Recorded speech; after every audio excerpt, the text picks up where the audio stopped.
Matapos ang sunod-sunod na buwan ng pagsipa ng presyo ng mga bilihin sa bansa, bumagal ang inflation rate na naitala nitong buwan ng Pebrero ayon sa Philippine Statistics Authority. Pero ang tanong, naramdaman ba ito ng taong bayan? Ang paliwanag ng ilang eksperto, alamin sa balitang A to Z ni Ian Maghanoy.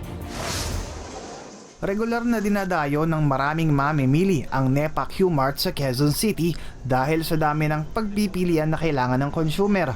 Isa nga sa binibili ng marami ay ang kamatis.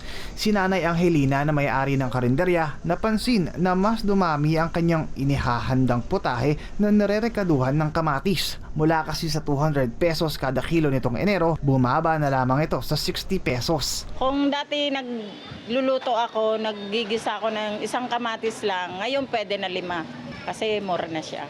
Ginisang upo,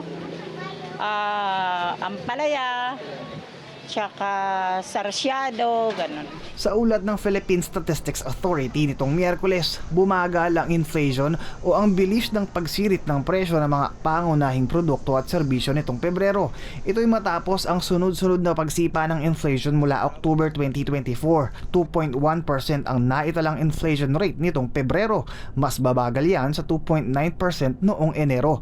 Pasok ito sa forecast ng Bangko Sentral ng Pilipinas na nasa 2.2 hanggang 3% range.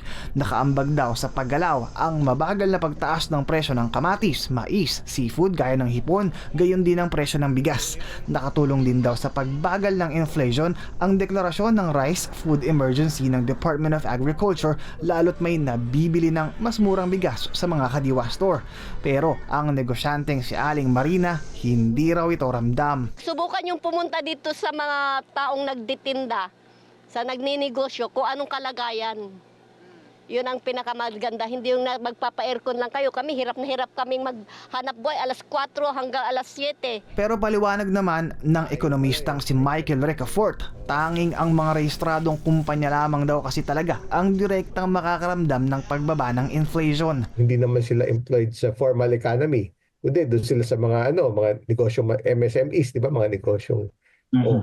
Hindi naman sila na doon nakikinabang sa mga pagtaas ng wages eh.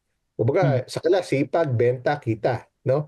Hindi naman sila yung mga hindi sahuran, yung mga informal economy. Sa ngayon, umaasa ang PSA na magtutuloy-tuloy ang mabagal na antas ng inflation dahil sa mainit na panahong kailangan ng sektor ng agrikultura para sa mga pananim. Siguro kung walang mangyayaring typhoon in the coming months and everything is constant, probably ang prices ng vegetables will go to their normal. Sisikapin naman ng National Economic Development Authority na mas mapabagal pa ito sa mga susunod na buwan. Para sa Balitang A to Z, Ian Maghanoy.